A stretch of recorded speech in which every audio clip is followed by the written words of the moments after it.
Yes, there we have it. So this is, if I understand it correctly, this will be a best of 3. So, without further ado, in the top left corner on Ro16, spawning as the red Terran, it is Dirtybag. That's right, and here in the bottom right corner, we have our Protoss player spawning in the pink trunks. It is ReKDana. Indeed it is. And actually I see there's a little bit of an error already, and this map doesn't have the correct zoom levels. We recently changed the zoom of the game to be zoomed in a little bit more because armies are generally smaller in StarBow and you want to micro more easier. It just made a lot of sense. I think everyone who's tried that change likes it. But I think Ro16 has a custom camera setup which overrides the mod. So oh dear. a couple of the maps do, but it's not that's really the smallest of this. It makes it possible for me to do something like this, because that wouldn't be possible with that fancy zoom, so I don't think the players are even going to care. And Dana's not going to notice, but it's going to be fun for Dana when he plays the next game on another map, and then, whoa, it's all zoomed in. So that's going to be interesting. Throwing players off just by that. Oh, it'd be great. It'd be great. So actually, I'm kind of curious, because there's not a lot happening just yet. Both players, they're just getting their early unit-producing structures in their gases. But is there a extension mod for StarBow, so you can play on any map with StarBow units? Unfortunately, it's not. We don't have StarBow as an extension mod yet. It hasn't been a big priority, just because I'm not sure. Like, extension mod for StarBow would definitely have to delete one geyser from every base. Oh right, of course, yeah. I'm not really sure how to do that, and also a lot of the StarCraft 2 maps are just very are gonna play really poorly out on StarBow. Just to be honest, like you need particular maps to play StarBow on. So we haven't been too hot on that topic actually. All right, fair enough. So we do see Dana going for. I'm gonna be curious. He's going for a very fast Cybercore. He's not making a single Zealot, which is good versus Terran. So he's getting that part right. He may have played a lot of Brood War, and he may just rely on his Brood War knowledge. A lot of Grandmasters in StarCraft 2 are former Brood War veterans. Yeah, and I mean, I've seen some players just basically playing Brood War in StarBow and doing pretty well. And yeah, the macro boosters do have gas requirement now, so let's see if he did get gas for that. So that's interesting. Oh, and they have a nice warp-in animation. Thank you, Ali, for doing that. You can see, like, when it's under construction, it didn't use. It's very fancy. It is. I really like the way that the Kadaran Citadel jumps up when you chrono boost. It makes it really satisfying to do chrono boost. That, building has some, potential. So, the Dragoon is gonna miss the SCV very sneaky. No, oh, it tried so hard, but the little SCV that almost could, and now it's dead. That's unfortunate. So Dirtybag is going to go for some very early Vulture, and I do see Dirtybag do this. He's the only StarBow Terran player who can pull this off, I think. But he can go for a Vulture expand and be safe versus Dragoons. Yeah, this is a pretty standard build in Brood War, isn't it? If you're really good with micro. Like, right. the thing is, like, Vultures aren't really supposed to counter Dragoons at all, and he uses that. Oh, there's another Dragoon. Okay, he's kind of almost used his Vulture. Just by he's gonna drag him at least all the ways back. Before these drones, definitely delaying this attack, and that's going to give Dirtybag a little bit more time to get out some units, set up defense, maybe even get some spider mines that can really shut down this attack. But no, he needs to. Oh, the spider mines need to be done. These Dragoons are early and they're fast, and this is going to be hard for Dirtybag to deal with. He's going to need to repair this tech lab. He's going to need to bring out some SCVs. SCVs actually deal with Dragoons really, really well, and he has this one Vulture. The one Vulture coming back, he can place spider mines, yes, at the retreat path of the Dragoons, and that's going to be really effective. I don't think he knows and sees this. He does not. So if he manages to pull him all the way back, yeah, that could happen. The spider mines are, of course, up in the main, but they're all the way to the bottom of these structures. If Dana gets through the supply depots, they're essentially going to not matter. Yeah, so this is going to be... Oh, there we go. He's going to try and retreat now. Oh, if he goes just a little bit further, he's going to walk straight into the spider mines. He loses one Dragoon. Very nice trap set up there by Dirtybag. Unfortunately, that last spider mine was not as well placed as the two others. Yeah, not quite, but Dirtybag is going to be able to clean up this last Dragoon as well. And Dana still doesn't have an expand, but two more Dragoons are coming out that are going to at least stop these Vultures for a little bit. I'm kind of curious if Dirtybag is going to follow this up with a siege tank to push. This is something I've actually been watching a little bit of Brood War again, and this is some aggressive plays that I have been seeing from some of these Korean Brood War players, where you get some Vultures, you get Spider Mines, then you get the Siege Tanks, and you're actually able to push out using the Spider Mines sort of defend your forces. I don't know how well it works in Starbow though. And we do have Dana. He's actually moving. He's got a Reaver now, and they're both very aggressive. Both expansions are like while doing aggression and slightly delayed from like a very greedy play. This Reaver could do a lot of damage.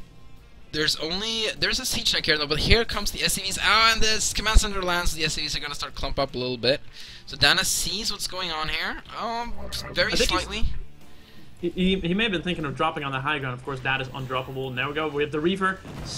Gets 2 SCV kills, and now there's the units coming back here to try and defend. That's a good amount of kills, though, on that Reaver already. It is. We got 7 workers killed in total. Not sure if all from that Reaver, but most of them were. And here's a lot of juicy SCVs that could go down. We do have a lot of Vultures, though, to deal with this. Oh, 2 Vultures go down. Goodness. The Reaver getting picked up at just the last moment. All these units in the super red. Of course, this giant open main base, very droppable. Oh, he dragged. Oh, that mine gets stuck behind the mineral. So close. Oh, and the Reaver gets picked off there by a single shot. And that War Prism is going to have to. Sorry, yeah, the War Prism. That's what it's called. I was gonna say no. Wait, that's a shuttle. No, it's called the War Prism. It is actually a War Prism. It's very confusing because you're used to StarCraft 2, then you get used to Brood War, and then you're gonna try and adjust to Starbow, where you just have a healthy mix of everything, and it's really hard. Absolutely. We have a lot of Dragoons moving out here, along with an Observer here for Dana, and this Dirtybag has got the setup before this attack hits, but the Dragoons are here already. Siege tank not sieged up. Is this gonna be enough? Yeah, Dana not going to be able to push across this easily. But actually, Dirtybag is pulling back. He doesn't want to try. Oh, he's got to be careful. Does he? He doesn't have the range on the Dragoons. That makes it harder to pick off these spider mines. It's still possible with an Observer. But, yeah, he really needs that range, and he's just starting it now. That's very unfortunate. Meanwhile, Vultures in the line. That's going to do a lot of damage. There's only a single Dragoon to guard these. These Vultures getting a lot of good kills. Some nice control here by Dirtybag as these Dragoons from Dana are appropriately Dragooning about. Yes, they are indeed. You know, if they were Brood War, they would be Dragooning even more. But still, we never intended, we haven't like programmed the Dragoons to be particularly dumb. They're just big and fat. That's just how they are, man. No matter what the game. Yeah, it just has that effect on units, it seems. Yeah. It's like your mothership. Anyway. I see what you did there. So we have Dana setting up to take a third base. Not really able to move out. There's a lot of spider mines. Well, some spider mines around here. They're actually going to be giving him a little bit of trouble. Dirtybag tried to block that expansion, but he kind of failed a little bit. Dragoon wasn't placed exactly right. And now Dana's going to be able to actually not have this delayed, because if there's something Vultures cannot do, it's kill a building. So no, that's not gonna happen, at least not this century, maybe after. But yeah, that's the siege tank's job. Okay, here comes a lot of Vultures moving out. They're gonna try and catch a couple of Dragoons, but man, Dana's going for only Dragoons. He's getting Zealot leg speed and getting some Zealots now to deal with these siege tanks that are inevitably accumulating for Dirtybag. Yeah, you need those Zealots, either just to charge in or with the War Prism, the Zealot bomb on top of the siege tank, because you cannot attack into them. Believe me, I tried and I failed.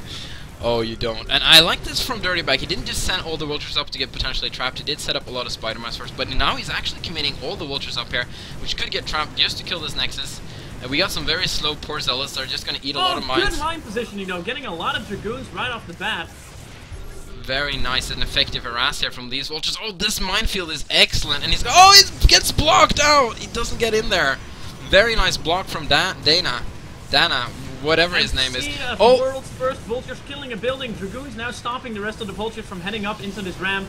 A lot of Chrono was going down, but these Vultures are eventually going to get through. Oh, there was a spider mine placed in the midst of the mayhem, and it just blew up on all the Vultures, basically.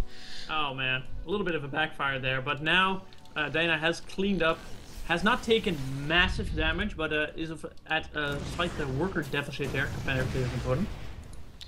It's really, really sad to know that one of these players will be knocked down in the round of 16, because both of these players could potentially win this whole tournament. So, is it? By the way, is this a best of 3 or best of 1 still? This should be a best of 3. I can double check, but I'm observing the game, so I'll do that later. Fair enough.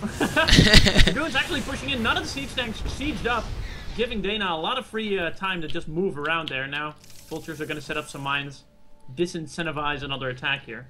Third base only now taken by Dirtybag, but of course that is it's common for Terran to expand a little bit more slowly than a Protoss here. He's gonna have to do a little flashy style like he would do on Hearthbreak Raid by just blocking off entrances completely and, you know, making pathways for himself. But now these Dragoons, I mean, these siege tanks are just a tad far away. Oh, he's got to be careful. Yeah, I would say that they're actually a little bit out of position. They're all clumped up at the south side, and there's not really anything to sort of defend the Widow Mine or the Spider Mine field he put up. Yeah. Well, again, it's a best of 3 this match, so we're gonna see at least another game for these guys. Oh, nice, nice. Okay, so Dana has a very nice pylon wall block here, but he doesn't have a forge to make a cannon, so he's gonna have to come back. He's gonna have to come back and defend, but he's moving and he's moving. There we go. Yeah. These spider mines have proven very useful in this game, that's for sure. Yeah, I really like Dirtybag's use of them. Basically, setting up a spider mine field before going in for harassment damage. So that what a poor probe, stuck in the main forever. Oh well. Well, until Dirtybag can come rescue him and then kill him. So we have still slow war prisms, but with fast zealots, so I guess that compensates in some odd way. Moving out with the probe. This is not StarCraft 2. A pylon won't help you unless you have... Do you have Warp Gate? No, you don't. But the probe I think they may have just accidentally added it to the hotkey group. I do that like all the time. It's completely annoying. Yeah. Now, Dirtybag is very well defended at this point. He's gonna try. Dana's gonna try to attack into the north side, but that's not gonna go well. There's enough siege tanks here to really ram into these Dragoons, and nothing is left standing. Not the most well-advised attack. At the same time, though, we have Dragoons attacking from the south side, which is significantly less defended. Yeah, but that did go really horribly. You just wanna, when Terran has their 3 bases really well defended, you just wanna let him have it and just take the map and get arbiters or something. Like that attack right there was very poorly executed, unfortunately. Yeah, we have a big advantage now for Dirtybag, who's actually taken this as a cue to start moving in. He's got a lot of siege tanks with this army, +1 attack actually even for the. But he also has to be careful. Clumping up tanks now means you're gonna get killed by the zealot bombs. But man, that many Dragoons was. That's a devastating loss there for Dana. Now with a very, very small army supply, only 41 in army supply, about half what his opponent has. Squeezing through vultures somehow? Oh, I guess that isn't completely tight. Oh my goodness, he's still gonna stay to kill the pylons. Nope, no he can't. Yeah, that pylon is poorly placed, unfortunately. Yeah, this base is gonna get completely gutted, where Dana doesn't really have anything to deal with that. He does have his other 3rd base, which I guess is gonna be his primary 3rd base now. And it's gonna buy Dana a little bit of time, maybe allow him to defend at least the push from where it is now. Also, we do have Storm up, but there doesn't seem to be any High Templars that are made. Wow, there's 40 pros versus 76 SCVs. That's a big difference. That is, and this is rough for Dana. Dana may be a Grandmaster in StarCraft 2, but your first game in Starbow versus Dirtybag, that's rough. I'm just saying, Dirtybag is potentially the best Starbow player we have. So yeah, that's like doing your placement matches, and your first game is gonna be against Innovation, and then we're gonna play against Parting. Yeah. And then we're gonna say, well, you didn't really win too many of your matches, so let's put you into Bronze League. I'm sure that'll. Now, the unfortunate by-effect of that might be that you don't think StarCraft 2 might be that great of a game, and I'm a little bit worried for Dana when it comes to Starbow as well, but we'll see. That's a lot of vultures. That's a lot of vultures. It is, and they have this weird behavior that we're trying to solve, where they do what you just see right now. Yeah, where they're sort of dragooning about, I would say. Yeah, definitely dragooning about. Oh wow, this is worse than I thought it would be. So we are crazy. Well, we never tested it with this many vultures because we never thought anyone would make that many vultures. Well, Dirtybag is here to prove us wrong, and here we go, a big ol' attack. All of the forces from Dana are gonna move in. There's some Templar here, no Storm available just yet. But with the siege tank setup, this is going to go very poorly for Dana. I think he's going to have to pull out. He's going to have to sack his base. Yeah, again, another base going down for Dana. And now this other 3rd base is setting up yet again, although it's very badly damaged. But Dana is just defending for his poor life. Dirtybag is maxed at this point on 3 bases, which makes it sound like StarCraft 2. But he's going to get his 4th base up and running soon. He's got a very nice wall defense here. And Dana needs to pull off some sort of miracle to come back into this game. Now, a lot of High Templars. That might be the miracle he needs. If he gets some really good storms. Storms are miraculous. Oh, and we have some storms going down. Actually, pretty decent storms. Oh, that's a good one. Siege tank. That's going to help a ton. And now these Dragoons can just go to town on these vultures. virtually no zealots left. One of them is encased in a bubble that I actually don't know what that effect is. That was the defense. What is it called? The matrix defense from the science vessel, protecting that. Okay. I can't talk. Protecting that unit, you know. Yeah.